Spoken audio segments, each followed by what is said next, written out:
I'm gonna need to see some ID, miss. The man in the police vest said it with the same tired authority you might use when asking someone to move their car. Only this time he was standing in the aisle of a commercial aircraft, directly in front of seat 2A, talking to a 9-year-old black girl clutching a unicorn backpack. The plane hadn't even taxied to the gate yet. The cabin lights were still dim. Half the passengers in business class hadn't even taken off their headphones, but all eyes were on her. A second officer stood behind the first, arms crossed. "Sweetheart," the cop said again, "we need to confirm who you're flying with." The little girl didn't speak. She couldn't. She just stared up, silent, stunned. She had no idea why this was happening. But 5 rows back, standing by the galley with her arms folded, the flight attendant who had started all of this was smiling. What none of them realized, not the cops, not the crew, not the passengers pretending not to watch, was that this little girl wasn't alone. And the call her guardian made from the Pentagon 10 minutes ago was already rewriting the future of this airline. Tell us where you're watching from, because this story is about to change everything. 22 minutes earlier, Ayanna Brooks had never sat in a seat that turned into a bed before. She didn't quite believe it until the flight attendant, the first flight attendant, showed her how to push the button. The seat eased back like magic. She giggled, then caught herself. She didn't want to seem childish. Not here, not in business class. This was a grown-up cabin. The men and women around her wore gray suits, blue sport coats, heels that clicked against the polished aisle. Most were staring at laptops or sipping something that smelled like old fruit. Ayanna was the only child. The only black child. And maybe the only one who was coloring in a glittery sketchbook. She kept her elbows tucked in tight. Grandma said, "Don't ever shrink who you are, but don't knock your elbows in someone else's wine either." Her boarding pass said 2A. She double-checked it 5 times before sitting. She was early. Her bag was stowed. Her lap belt fastened. Her pencils lined up perfectly. And she was alone, but not unprotected. She had just finished outlining a blue dragon when she heard it. "Sweetheart, are you lost?" Ayanna looked up. The flight attendant's name tag said Gail. Her hair was helmet blonde and sprayed stiff like something from a movie. She smiled, but not with her eyes. Ayanna had seen that smile before. She didn't have a word for it, but her grandma did. "Polite venom." "No, ma'am," Ayanna said clearly. "This is my seat, 2A." Gail looked down at the boarding pass Ayanna held out, then back at Ayanna. Then she blinked. "You're traveling alone?" "Yes, ma'am.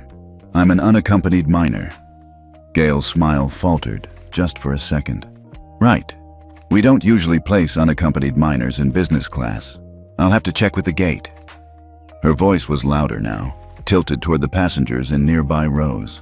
"We may have a manifest mismatch here," she said to no one in particular. Ayanna sank back in her seat. Her ears were burning. She tried to focus on her sketchbook, but the blue dragon now looked like it was breathing shame. That was the first warning sign. The second came when Gail returned 5 minutes later, not to apologize, but to test. "Would you like some juice, sweetheart?" she asked. "Apple or orange?" Ayanna hesitated. "May I have sparkling water, please?" Gail blinked again. "That's not usually what we serve kids. Sparkling water can spill." She didn't move. Ayanna's voice dropped to a whisper. "That's what I usually drink with Grandma." After a pause, Gail nodded curtly and disappeared. When she returned, she handed Ayanna a cup, hovering just above the tray table. "Be careful," she said loudly. "We don't want any accidents on these seats." Ayanna reached up with both hands. But Gail pulled the glass back slightly, just enough to make her stretch. A splash of water hit her backpack. "Oh no," Gail said dramatically. "See? This is exactly why we use juice boxes." She reached for a napkin and began vigorously scrubbing the wet patch, hard enough to nearly knock the backpack to the floor. Ayanna flinched. "I'm sorry," she whispered. Julian Carter heard every word. He had boarded late, but the moment he saw his daughter curled in her seat, eyes glassy, shoulders tight, his gut twisted. His presence, tall, confident, tailored in navy blue, immediately drew eyes. But it was the way he looked at Gail that made her pause. "Is there a problem?" he asked, voice calm but cold. "Just a little spill," Gail said. "No big deal." Julian crouched to Ayana's level. "Did you spill?" he asked softly. Ayana shook her head. Julian looked up. "Then please stop treating her like she did." Gail straightened. "Sir, I'm just maintaining the standard of this cabin." Julian stood fully upright, his voice lowered. "Then maintain it. For everyone. Not just the ones who look like you." Passengers turned, heads tilted. A silence fell between them.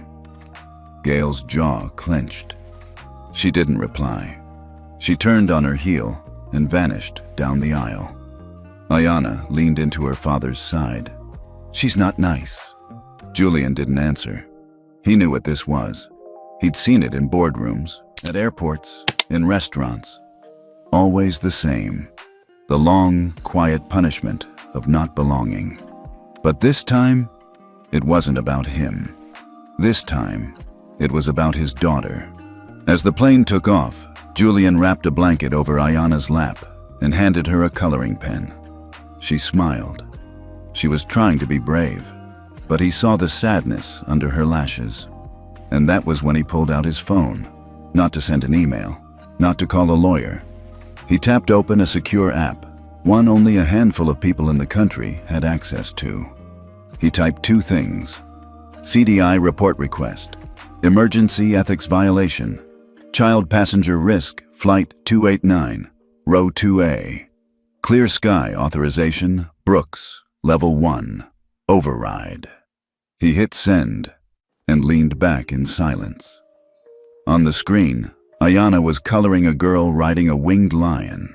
She didn't know it yet, but the skies she was flying through were already changing. And soon, so would everything below. The hum of the aircraft at cruising altitude was soft and constant, like a lullaby made of clouds. The cabin lights were dimmed, casting a calm golden hue over the business class cabin. Passengers around seat 2A had already sunk into their reclined seats, sipping wine, flipping through tablets, or staring blankly at tiny maps crawling across touchscreens. But Ayana Brooks wasn't relaxing. She was pretending to. Her sketchbook sat on the tray in front of her, open to a half-colored image of a girl riding a lion made of stardust. The kind of thing Ayana used to draw during thunderstorms. Drawing always made her feel safe. But tonight, even her glitter pens couldn't fix what had happened. Not when every time Gail passed, the flight attendant glanced at her like she was still measuring whether Ayana belonged. 25 rows back, in economy, no one knew what had happened up front. But Julian Carter, Ayana's father, didn't care what the rest of the plane thought. He wasn't here to explain his daughter's worth to strangers. He was here to protect her. He leaned forward now, glancing at the row ahead. Gail stood in the galley again, whispering sharply to another crew member, her face tight with whatever twisted version of righteousness she believed in. Julian wasn't surprised. He had seen this pattern before. Dismiss, belittle, escalate, flip the narrative.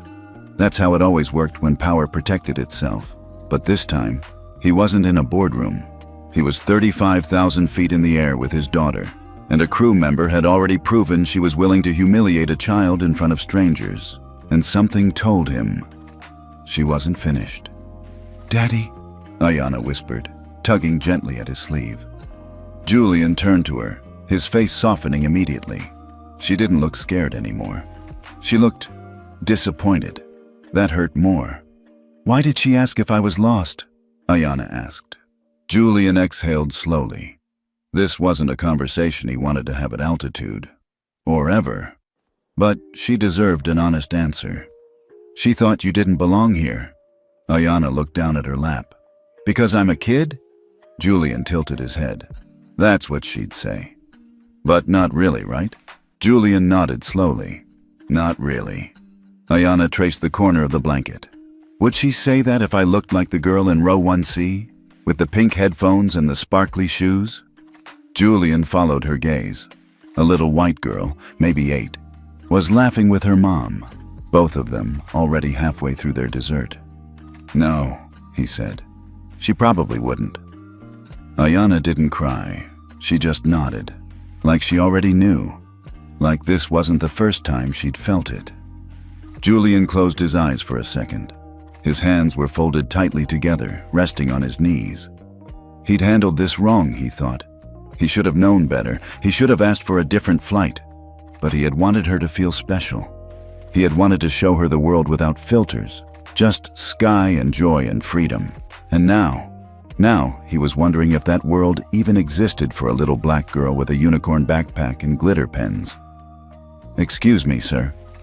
Julian opened his eyes. A different flight attendant had appeared. Younger, kinder eyes. Her name tag said Maria. Yes? Julian asked, his tone measured. I'll be taking care of your row for the rest of the flight, she said gently. Is there anything I can get for you or your daughter? Julian studied her for a moment. Then he gave a small nod.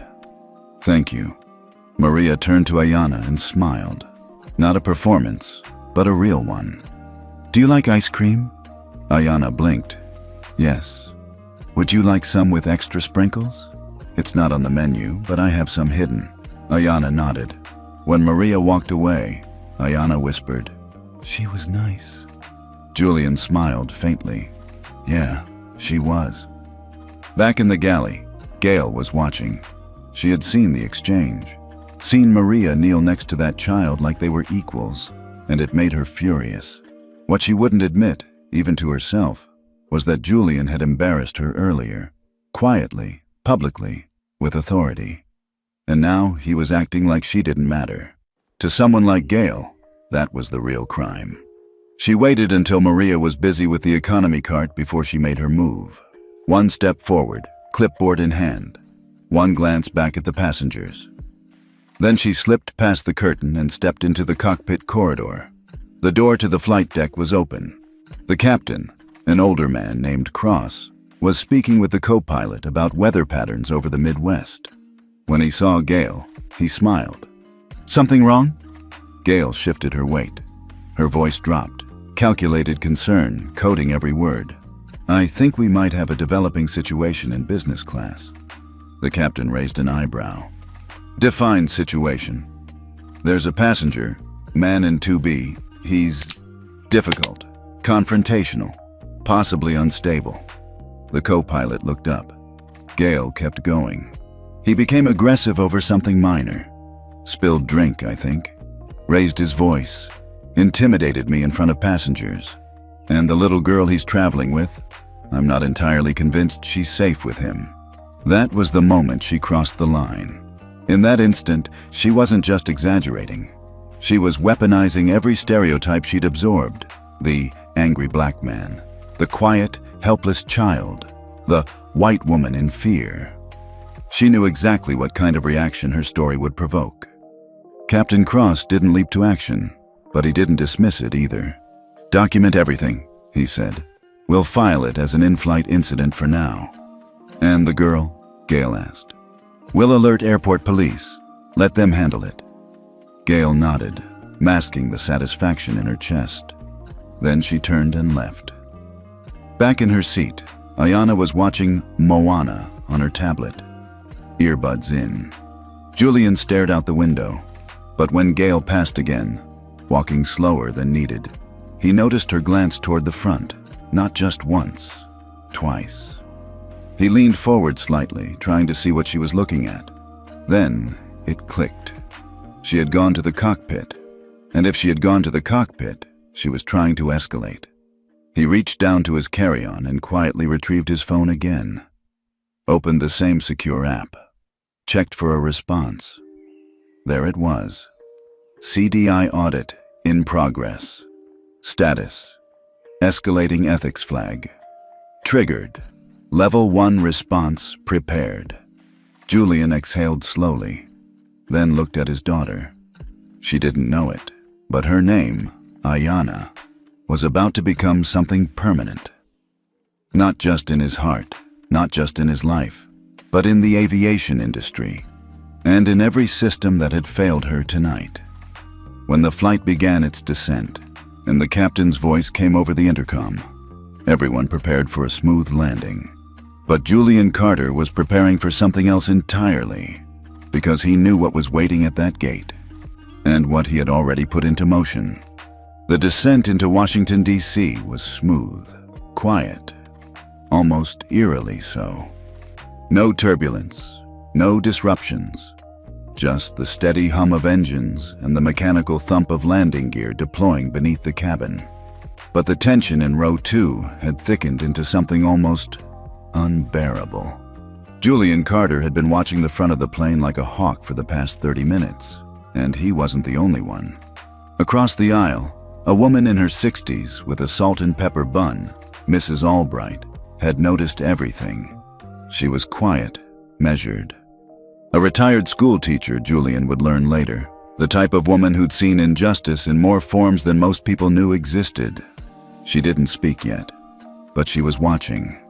Gail passed by again, stiff and proud, clipboard in hand. Her eyes avoided Julian's, but her mouth curled just slightly at the corners, as if to say, "You're not in control anymore." Julian didn't react. He didn't need to, because as far as he was concerned, the system had already been activated. The call had already been made, and the wheels were now turning in places Gail couldn't even see.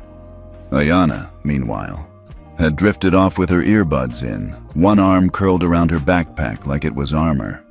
She didn't know what was coming, and Julian prayed she wouldn't have to. But that prayer was short-lived, because then came the sound. Ding! The overhead chime, followed by the captain's voice. But it wasn't the normal cheerful, "Welcome to Washington, folks." This time, the voice was flatter, more official, colder. "Ladies and gentlemen, for your safety and the safety of others, please remain in your seats with your seat belts fastened. Authorities will be boarding the aircraft momentarily. I repeat, all passengers must remain seated until cleared." The cabin froze. People turned. Whispers began. Julian didn't move. He didn't have to, because he already knew. They weren't coming for a general security check. They were coming for him and his daughter. 2 rows ahead, someone muttered, "What the hell is going on?" Another whispered, "Is this about a threat?" Julian gently tapped Ayanna on the shoulder. She stirred. "Sweetheart," he said softly, "stay close to me, okay?" Ayanna blinked. "What's wrong?" He didn't answer, just squeezed her hand. Out the window, blue and red lights flashed on the tarmac. A minute later, the cabin door hissed open, and 2 airport police officers stepped aboard. One was tall, mid-40s, square jaw, bulletproof vest, visible under his navy jacket. The other was younger, maybe early 30s, scanning each row like he was clearing a room. Behind them, Gail stood rigid by the cockpit door, arms folded, face drawn into an expression of professional concern. But her eyes were gleaming. She raised one hand and pointed toward row 2. "That's them," she said.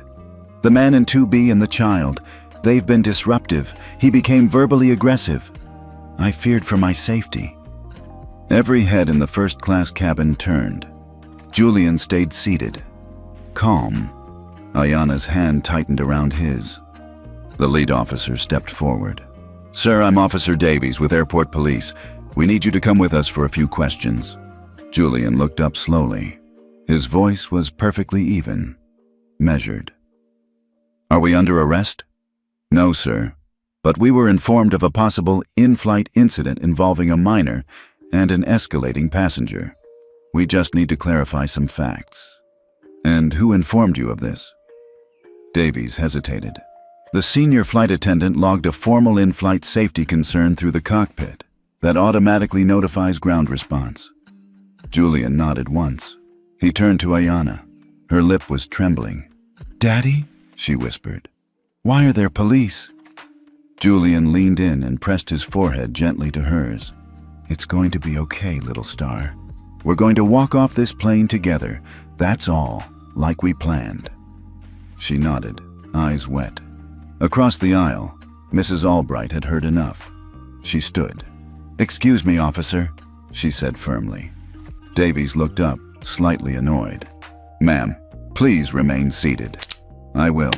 After I say this," she replied, "that man and his daughter have done absolutely nothing wrong. That flight attendant has been harassing them since before takeoff. I've watched the whole thing. If you're looking for misconduct, maybe start with her." The younger officer paused. Julian looked over. His eyes met hers. And in that moment, something passed between them, a silent thank you only a parent could give. Davies cleared his throat. "Ma'am, we're handling it." Mrs. Albright sat again, but not before muttering, "Doesn't look like it." Julian slowly stood, helping Ayanna gather her backpack. As they walked down the aisle, the stares came, unblinking, heavy, quiet. Phones were out, people were recording, and behind them, Gail stood tall, arms crossed, her expression somewhere between satisfaction and smugness. But her triumph was premature, because as Julian stepped onto the jet bridge, 3 things happened in rapid succession. A sharply dressed man in a dark suit and airline badge appeared, eyes wide with panic. Gail's name was called, urgently, from someone behind the door. Julian reached into his coat and calmly pulled out a white, heavy-stock business card. The man in the suit stepped forward. "Sir, Dr. Carter, we weren't informed you were on this flight." Julian raised an eyebrow. "Clearly." The man glanced down at the card Julian extended. He read it. His face went white. The title printed beneath Julian's name, Executive Chair, Ethics and Oversight, Atlas Transportation Group. Atlas, the parent company, the company that owned this entire airline. The man, David Harrison, station manager, stumbled over his words. We thought this was just a standard passenger incident." Julian cut him off. "Your employee called law enforcement on a 9-year-old child," he said coldly. "Filed a false in-flight safety report, triggered an unlawful intervention, and did so while violating FAA ethics policy and multiple child passenger protocols." Harrison swallowed hard. I understand. I didn't know." Julian leaned slightly forward. "You will, in about 5 minutes." He turned to the officers. "Gentlemen, I am not resisting, but this is now a legal matter. I will be speaking with Airport Command, Federal Ethics Review, and my legal counsel before answering a single question." Davies hesitated. The weight of the moment had clearly shifted. He looked at Harrison. "Is this true?" Harrison could only nod. "He's the new top exec." Behind them, the airlock door opened again. Gail stepped forward, flanked by a supervisor, her face still confident, until she saw Harrison's expression and the card. Her mouth opened, then closed, then opened again, opened. "David, what?" "Step aside, Gail," he said, his voice barely containing fury. "You filed a safety violation on a company executive's child?" Gail stammered. He was intimidating, and the girl was..." "She's 9 years old," Harrison snapped. "Do you have any idea what you've done?" Gail's face turned ashen. She looked to Julian. He met her eyes and said, quietly, "You saw a little black girl in seat 2A and decided she didn't belong. That's the truth, and that truth's about to cost you everything." Inside the terminal, Ayanna clung to her father's coat. The officers backed away slowly, unsure whether to say goodbye or apologize. And at that moment, far above their heads, the CDI system quietly downgraded the airline's ethics rating from compliant to under review. The first domino had fallen. The rest were coming. The moment Julian and Ayanna stepped into the executive lounge of Terminal C, it was like entering another world. No security officers, no gawking passengers, no whispers, Just glass walls, soft lighting, and a dozen airline employees pretending not to panic. Julian walked in without saying a word, his daughter's hand still tucked in his. A young staffer offered her a juice box and sat her in a quiet corner with cartoons on low volume. Julian turned to the others. "Where's your director of ethics and operations?" he asked. No one answered. They didn't have to, because right then, a short-haired woman in her 50s burst in, still catching her breath. Carla Nguyen, the one person at this airport with the authority to handle what was coming. "Dr. Carter," she said, voice tight. "I'm so sorry about—" Julian raised a hand. Calm, sharp. "Save it." She froze. "I want 3 things," Julian said. "Right now. 1. Your internal incident report system, unedited. 2. Your crew roster, including Gail Templeton's full history of complaints. And 3. Access to your ethics dashboard." Carla blinked. "Our dashboard?" "Your Clear Sky Dignity Index integration," Julian clarified. "If you've forgotten, Atlas isn't just your parent company. We're also Tier 1 governance partners with the CDI, and I am one of 3 people in the country with final clearance authority." A young IT guy nearby dropped his tablet. Julian continued, "If I find so much as a delayed ethics log entry, I will flag your entire terminal under emergency non-compliance review." Within minutes, Carla returned with a tablet logged into the system. She handed it over, palms sweating. Julian scrolled quickly. The interface was familiar. Real-time ethics metrics based on FAA data, passenger feedback, interagency reports, and staff behavior logs. He clicked Gail Templeton's name.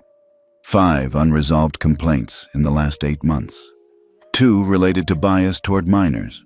1 marked unreviewed from just 3 weeks ago. "Jesus," Carla whispered. "Why didn't this escalate?" Julian looked up, cold. "Because your local supervisor overrode the flag manually. Look." He flipped the screen to show the override record. "Supervisor ID M. Templeton 0924. Carla's eyes widened. "Her cousin? He's not even with ethics. He works ground dispatch." Julian handed the tablet back. "Your staff buried complaints against someone with access to minors. You know what happens now, right?" Carla nodded. "The FAA gets a Level 1 integrity breach report." Julian smiled, but it wasn't warm. "Wrong. That's just step 1. Meanwhile, on the 2nd floor of the terminal, Gail Templeton sat alone in a small HR interview room. Her perfect bun was unraveling. Her blouse stuck to her skin. Her phone buzzed. She grabbed it, eyes scanning the text. "We need to talk. Exec team is in meltdown. Ethics flag just went red." She dropped the phone. Then the door opened. Carla walked in, flanked by legal, union, and security. No words were exchanged. Just one envelope. "You're being placed on immediate administrative leave," Carla said flatly. "Pending federal review under the passenger dignity mandate." What? What mandate?" Gail stammered. Julian walked in behind them, silent. He set the tablet down in front of her, pulled up a document. "Proposal, IANA Protocol, Emergency Protections for Minor Passengers." Gail blinked. "IANA? Wait, who's—" Julian leaned in. "That's my daughter, the one you tried to humiliate." Back downstairs, while IANA sipped apple juice and giggled at something animated, across the tarmac, dominoes started falling. The Clear Sky server in DC pushed a priority ethics trigger to 4 connected systems. FAA's Route Operations Database, ESG Partner Compliance Dashboard, Airport Infrastructure Funding Review, Federal Transport Ethics Bureau, FTEB. One message lit up in red. Non-compliance. Terminal C, Flight 1923. Minor passenger violation logged. Escalation level 3. Within 17 minutes, automated investment hold requests went out. $480 in ESG funding for a runway upgrade. $180 million FAA modernization grant. $80 million green aviation incentive. Total, 740 mountains unfrozen, and just like that, the terminal's finance team stopped breathing. Up in the executive office, Carla's phone buzzed. She didn't even pick it up, just looked at Julian. "Everything's locked, isn't it?" He nodded once, then added, "And until your team completes full restorative training, reviews every minor passenger protocol, and signs the Ayana protocol, I'm keeping it locked." She looked at him, stunned. "You had this ready?" Julian finally sat. "I hoped I'd never have to use it." The next day, news broke online. A Twitter post from a fellow passenger went viral. They called cops on a black girl in first class, but turns out her dad owns the airline. Gail's face when he pulled out the card? Priceless. Ayana protocol had to dignity now. By lunchtime, every major network was calling Atlas for comment. Julian said nothing. He didn't need to. The systems were already speaking for him. The next morning, Julian sat alone in his home office in Bethesda. He hadn't slept. Not because he was angry. Not even because the FAA had called him 3 times before sunrise. But because his daughter, his 9-year-old daughter, had looked him in the eyes last night and asked, "Did I do something wrong?" And he couldn't answer fast enough. So, instead, he built. All night long, his team at Atlas Transportation Group and a skeleton crew of federal tech officers finalized what they had only dreamed of rolling out a year from now, the Ayana Protocol. By 8:42 a.m., the FAA had gone live with a joint press statement. The Ayana Protocol will become a temporary but immediate standard for minor passenger dignity safeguards across all major domestic airlines. Full federal review pending. The internet exploded. Every major network carried the story by 9 o'clock. By 9:12, Ayana Protocol was trending across platforms, and at exactly 9:30 a.m., a polished 92-second video dropped on the Atlas YouTube channel. No flashy intro, no music, just Julian. Camera locked, eyes direct, voice calm. Yesterday, a child was treated like a threat. Not because of her actions, but because of her skin, her age, and a system that still allows discretion to override dignity. I'm Dr. Julian Carter. My daughter Ayana was that child. And I want to be very clear, this isn't about one flight or one crew member. This is about a pattern. The Ayana Protocol is now active. It's a real-time ethics safeguard system for all minor passengers under federal jurisdiction. And if you violate it, your funding, your access, your partnerships will freeze immediately. The final line hit like a gavel. No more silent suffering at 30,000 feet. This time, the system speaks first. By noon, 4 things happened. All at once, the White House press office issued a cautious endorsement. 3 senators called for a hearing on aviation ethics. Skyglide Airlines, the parent company of the crew involved, saw a 9.8% stock drop. And Gail Templeton's name leaked on social media. By 12:07 p.m., her Facebook and LinkedIn had been scrubbed clean. By 12:15, her HR file had been subpoenaed. Across the country, in conference rooms and boardrooms, airline executives scrambled. A woman named Cynthia Rallins, CEO of another budget airline, Sky Nova, muttered under her breath to her legal chief, "This is bad. If Carter pushes this past interim policy, we'll need a new training protocol for 28,000 staff. And you know half our routes depend on ESG compliance." The legal chief looked pale. That's not the worst part. If he links the protocol to federal child welfare standards, we could lose certification on all youth programs. Cynthia didn't blink. We already lost public trust. What we're about to lose is leverage. Meanwhile, inside Atlas HQ, Julian wasn't reading headlines. He was watching something more important. Ayana, sitting in his office, feet swinging off the couch, quietly drawing again. The same girl who froze when cops stepped on that plane, who asked if she was in trouble for sitting where her ticket said. Now she was sketching a girl in a captain's hat, smiling, flying the plane. Julian walked over. "What's this one called?" Ayana looked up, grinned. She's Captain Ayanna. He nodded, then picked up his phone. Let's make sure nobody ever tries to stop her again. That afternoon, a high-level meeting was called between FAA Department of Transportation Civil Rights Division of the DOJ ESG Fund directors. Julian joined remotely. The room went quiet the moment his screen turned on. The FAA Deputy Chair, a stern man named Daniel Prescott, spoke first. Dr. Carter, this protocol you've activated, it's powerful, but it's not yet codified, and the private sector is concerned. Julian didn't flinch. Good. They should be. Daniel pressed. They're asking for a compliance buffer, some phase-in timeline. Julian leaned in. How long did it take them to humiliate a 9-year-old? How much time did they ask her for? Silence. He continued. You want a buffer? Start training your people now. I'll release the compliance framework this evening. Full transparency, full enforcement. And by the way, don't call it my protocol anymore. Everyone stared. It belongs to her. At 6:05 p.m., the FAA officially added the Ayanna protocol to its ethics compliance advisory. By 7 o'clock p.m., 4 airlines had entered voluntary retraining mode. 2 ESG funds halted all aviation investments pending review. 1 major airport, Denver, launched a billboard campaign. We fly with dignity. We fly with Ayanna. That night, as dusk settled over D.C., Julian finally sat alone, just him and the quiet hum of a house where peace was slowly returning. But just as he opened a book, his phone buzzed. Unknown number, he answered. Dr. Carter? Yes. This is Senator Althea Boyd.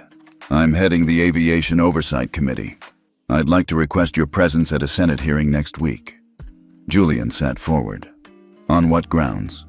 Public trust, systemic ethics, and your protocol. She paused. We've failed too many people too quietly. It's time the rules match the truth.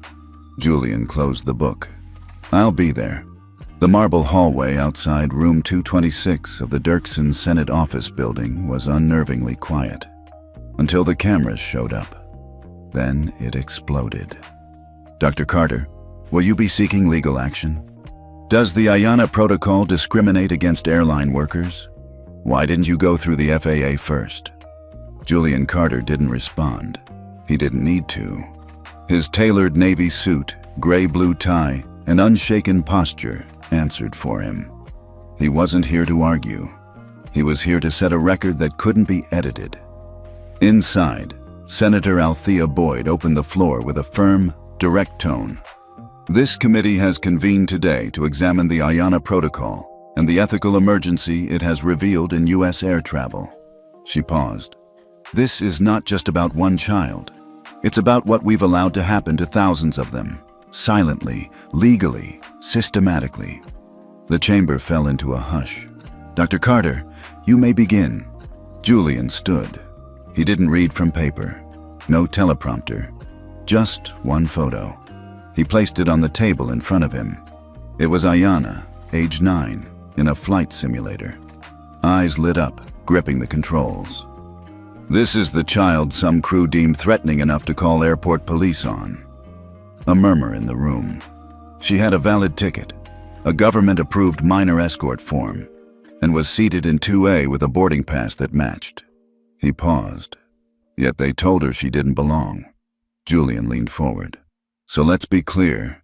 This isn't about misunderstanding policy. It's about permission. Permission to treat some children like they're dangerous until proven innocent. A senator to his left cleared his throat. Senator Mark Holbrook, an older white man from Texas, raised an eyebrow. Dr. Carter, we understand your frustration, but some would say activating a protocol that froze $740 million without due process is excessive. Julian didn't blink. You mean unlike calling armed officers to a jet bridge without due process on a black child? The room went still. Due process would have been nice before they made her feel like a criminal for sitting in the seat she was assigned. Senator Boyd leaned in. Dr. Carter, what exactly does the Ayanna protocol enforce? Julian nodded. 3 things. He raised a finger. 1. It tracks all airline staff interactions with minor passengers through FAA-linked biometric logs. 2. It flags discriminatory behavior in real time, escalating unresolved patterns straight to the federal compliance system. And 3. It ties all federal funding, ESG capital, and operational clearances to ethical treatment scores. He looked at the panel. In short, it speaks for children before adults can harm them with silence.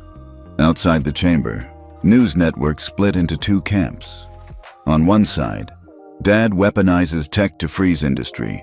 Is it too much power for one man? On the other, one call for justice, why the Ayana Protocol may save your child next. Social media was even more divided.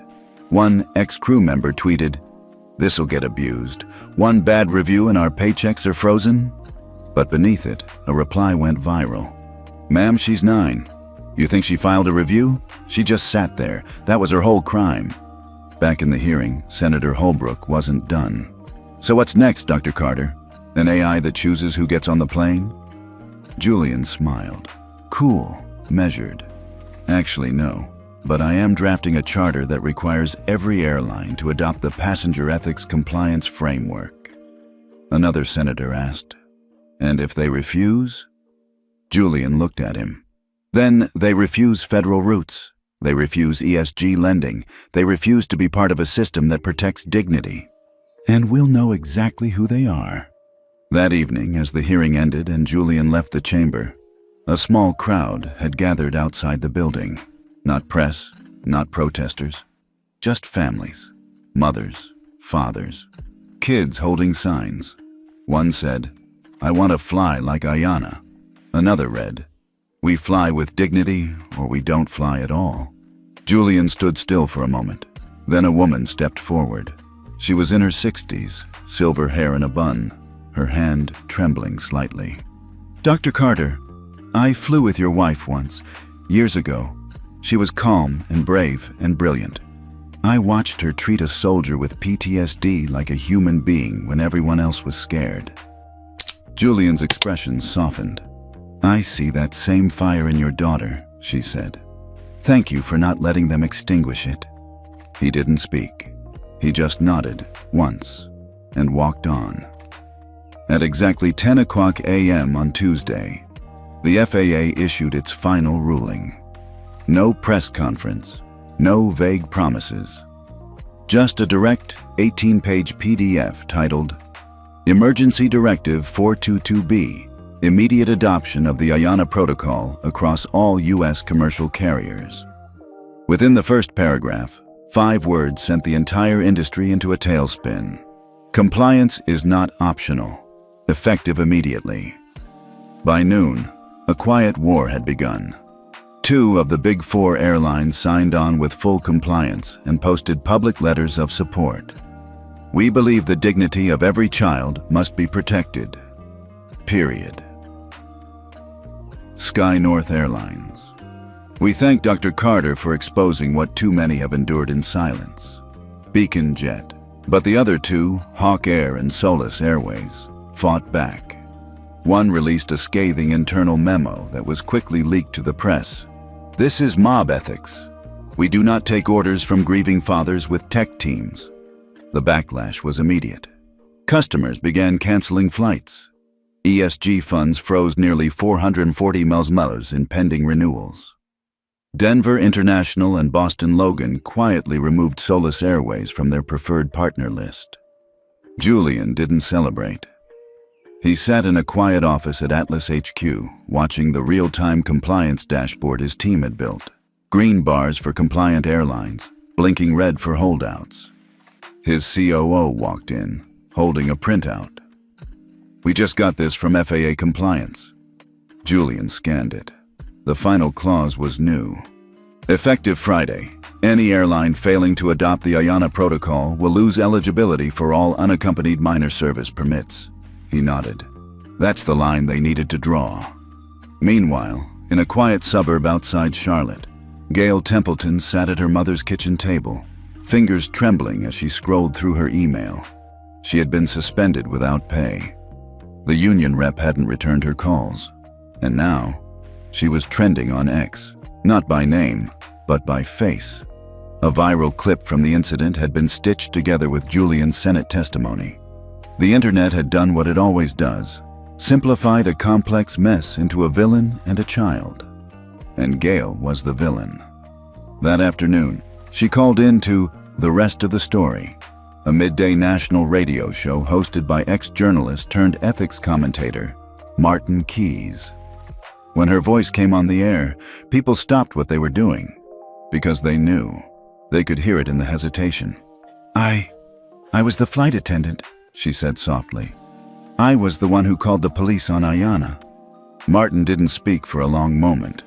Why, Ms. Templeton? She swallowed. Because I assumed. I saw a young black girl sitting alone in first class. She didn't look like the other kids who usually fly alone. I didn't ask questions. I just acted. She went quiet. And I was wrong.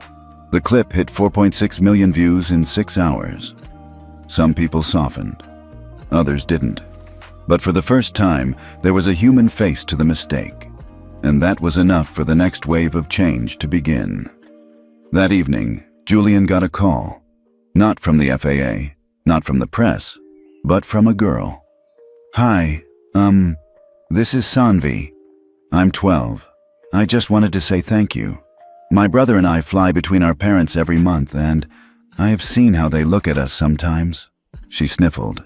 Now, maybe they won't. Julian didn't record the call. He didn't post it. He just sat there afterward, staring out the window. Hands steepled. Maybe they won't. At 9:32 p.m., Julian Carter released one final statement. No camera, no studio, just a plain text image uploaded to the Atlas X account. The Ayanna protocol was never meant to punish. It was meant to protect. If you're an airline that feels attacked, ask yourself, did you build a system where children feel safe? If not, now's your chance. This isn't a reckoning, this is a realignment. The sky belongs to all of us. Let's make sure it feels that way. The ceremony wasn't meant to be public. Originally, it was a closed-door event between FAA leadership, a select few airline CEOs, and Dr. Julian Carter. No press, no live stream, just signatures. But by the time the third airline executive arrived, someone had leaked the location. 1 week after the flight dignity charter was signed, the FAA made its first enforcement move. At exactly 8:05 a.m., a quiet notice went live on the compliance dashboard. Soulless Airways, ethics. Score, 52, non-compliant. Violation, untrained staff, mishandling of minor passenger complaint. No ethics, liaison, activation, sanction. Suspension of unaccompanied minor service permit, UMSP, for 90 days. Effective, immediately. It was the first time in U.S. history that a major airline had lost its right to fly children traveling alone. Soulless Airways went into instant damage control. Their CEO, Marcus Denton, called an emergency press briefing. This is political. This is revenge regulation, he snapped, eyes darting toward the reporters. We are preparing legal action. But the damage was already spreading. By noon, 3 national charter schools canceled their contracts with Soulless for student travel. By evening, a coalition of family law attorneys urged divorced parents to reconsider using the airline for custody exchanges. If a child can't trust the flight staff, they can't trust the system, one mother wrote on X. That post got over 2.1 million likes in 48 hours. Julian Carter didn't comment. He didn't need to. The system was working. That night, in a quiet video conference with the FAA's ethics panel, he kept his response measured. We didn't build this protocol to punish airlines. We built it so they'd have no excuse to ignore children's safety again. He paused. The ones who adapt will survive. The ones who don't, won't. By the end of the week, both Hawk Air and Silver Horizon, 2 of the loudest critics, quietly signed the charter. Hawk Air's CEO posted a note on LinkedIn. Our initial response was defensive. We now realize it should have been introspective. We're committed to becoming better. Silver Horizon took it further. They launched a passenger dignity review board, inviting both staff and flyers to submit anonymous concerns monthly, reviewed by an outside ethics firm. But not everyone was watching this unfold from corporate offices. At Denver International Airport, on a regular Thursday morning, Ayanna and her aunt were waiting in line at security. She was wearing her now iconic space unicorn hoodie, head down, sketching on a tiny pad clipped to her carry-on. That's when it happened. A TSA agent, middle-aged, white, tired eyes, glanced down and froze. He turned pale. "Miss, are you Ayanna?" She looked up. "Yes." He paused, then bent down slightly, voice softer than expected. "I just wanted to say, I'm sorry." She blinked. He cleared his throat.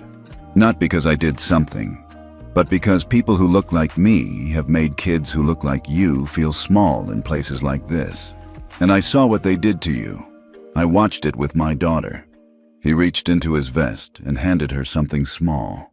It was a gold TSA pin, one usually earned after 10 years of service. If you ever fly alone again and someone questions you, show them that. Ayanna clutched it in her hand and nodded. Her aunt, holding back tears, whispered, "Thank you, sir." Later that day, Julian got a call from the Denver terminal director. She didn't want cameras, just kept walking. Julian smiled. That's her. But far from Denver, in a sleek glass building in Atlanta, Gail Templeton sat across from a lawyer. She wasn't facing criminal charges, but the union had dropped her. The airline had amicably severed ties. She was unemployable in commercial aviation. Still, she had shown up, voluntarily, to speak with the Independent Ethics Review Board formed after the incident.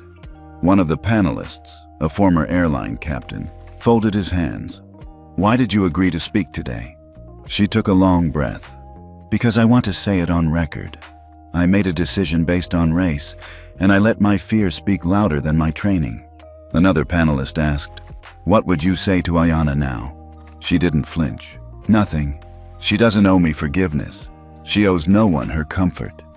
She paused, looking down. "But if this makes it safer for the next kid like her, I'll take the loss." That recording would never air, but it would be submitted as part of training modules for flight attendants across 6 airlines, including new hires at Solis Airways. Irony, sometimes, has a long flight path. That evening, Julian sat on a bench near the tarmac, watching planes rise and vanish into a pinkish sky. His assistant handed him a tablet. "Sir, we got this note from the Canadian Civil Aviation Office. They want to meet." He raised an eyebrow. "Canada?" "They're exploring implementing something like the Ayanna Protocol. They want to talk frameworks." He nodded slowly. "Tell them yes. Also, Brazil and South Korea are watching. We might have started something bigger than we thought." That night, Ayanna asked, "Daddy, are you going to make the whole world fair?" Julian chuckled. "Not fair, just better." She tilted her head. "Even for grown-ups who mess up?" He smiled. "Especially for them." The invitation came in a gold-trimmed envelope. Federal Ethics Conference, 2025. Main stage plenary location, Washington, D.C. Panel, Future of Passenger Dignity and Cross-Border Standards. Speaker, Dr. Julian Carter, with special guest. Julian didn't need to ask who the special guest was. He turned to Ayanna at breakfast, her spoon clinking in a bowl of cereal. "You want to come talk to some grown-ups again?" She squinted. "The serious kind?" He laughed. "The very serious kind." She nodded slowly, then added, "Can I wear my hoodie again?" 3 days later, Ayanna stood backstage in the largest ballroom in D.C., behind a curtain, sneakers bouncing nervously on the polished floor. Out front, over 600 leaders from 14 countries had gathered. Airline executives, child advocacy groups, transportation ministers. The screen behind the stage read, "The Ayanna Protocol." 1 year later, the crowd quieted. Julian stepped to the podium first. A year ago, no one here knew what 2A meant. He paused. Now, it's printed on training manuals, stenciled on aircraft, even tattooed on the shoulder of a flight attendant from Manila. I checked. Laughter. But the real reason we're here isn't policy. It's not sanctions. It's not even the $740 million in frozen contracts. It's because one child reminded us what dignity actually looks like. He turned. Ayanna. She stepped out slowly. No cue cards, no speech. Just a small 10-year-old girl wearing a hoodie with stars and planets and the words, "Space belongs to everyone." The audience stood as one, silent. Ayanna smiled nervously, then took a deep breath. "Hi, I'm Ayanna. Again." I didn't ask to be in a story. I didn't try to go viral. I just wanted to sit where my dad paid for me to sit. Her voice held steady. "But I learned something. When people try to erase you, they end up showing everyone where the problem really is. And now, I guess, we're fixing it." Thunderous applause. Not polite, not diplomatic. Earnest. Raw. But what happened next wasn't scripted. From the second row, a hand went up.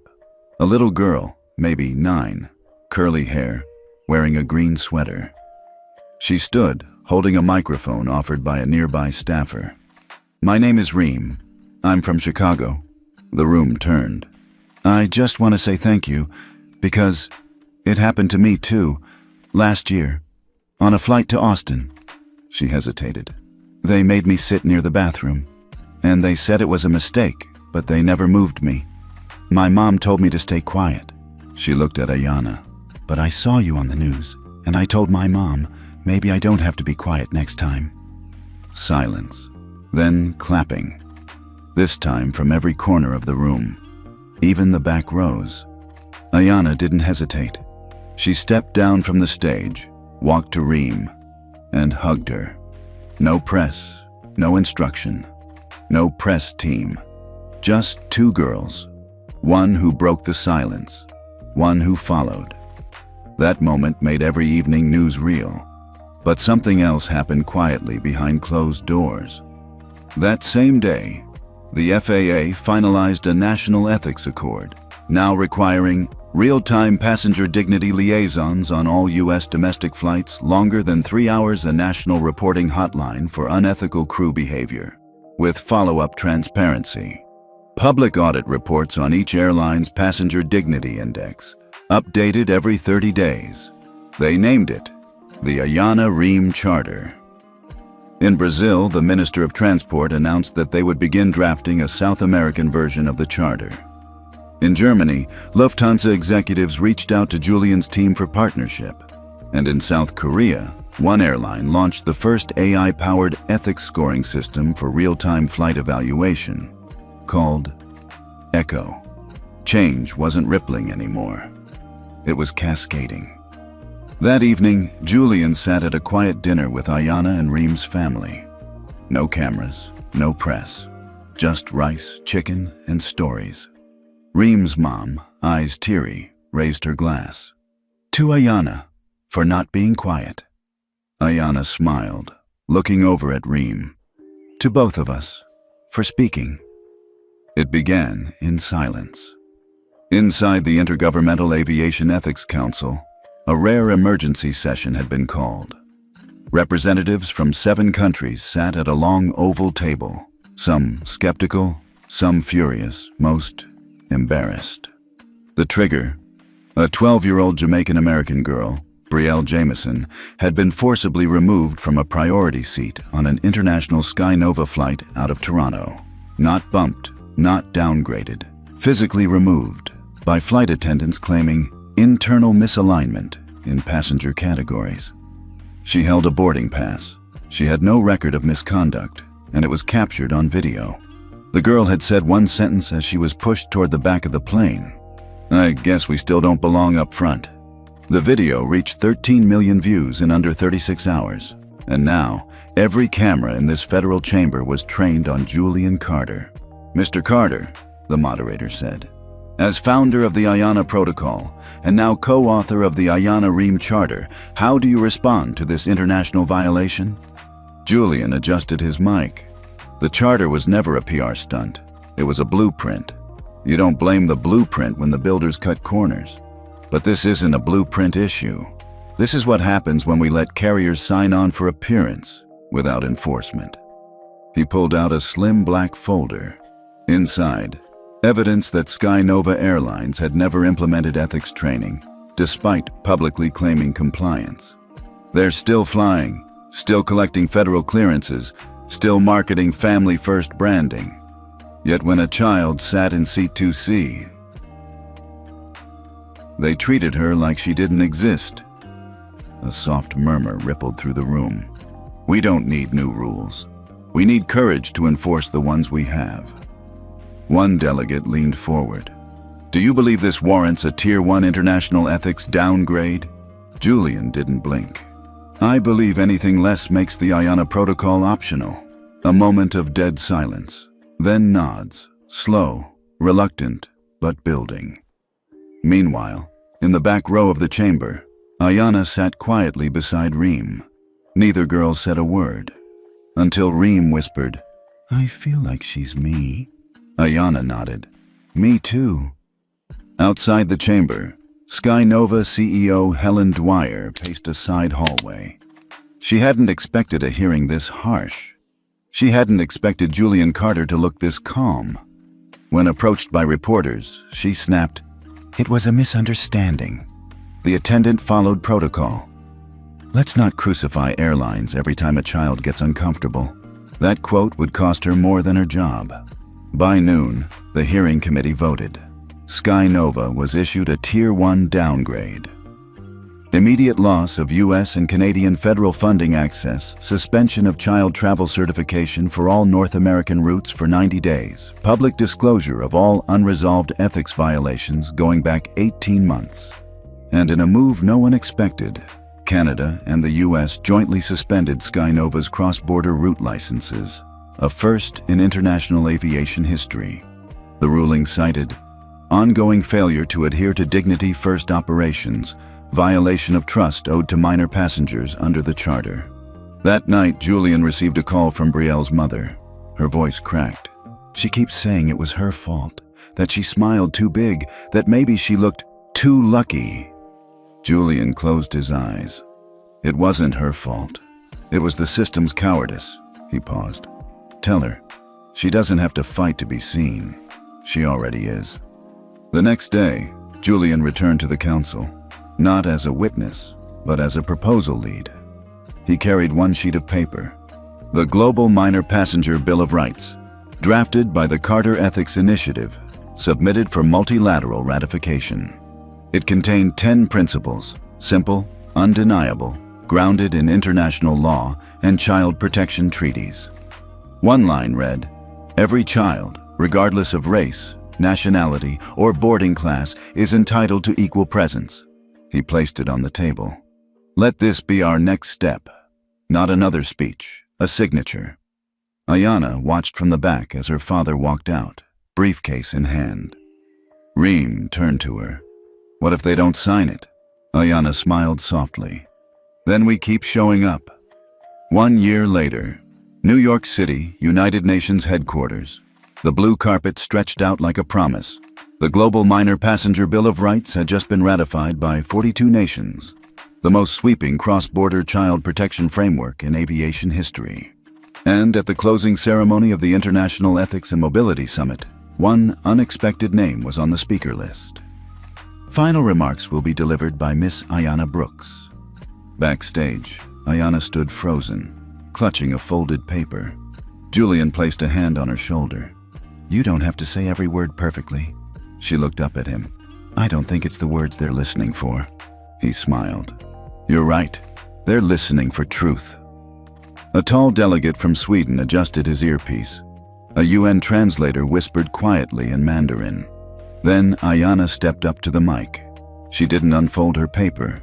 She just breathed and began. My name is Ayana. You've heard it before, maybe too many times this year. But I want to talk about someone else.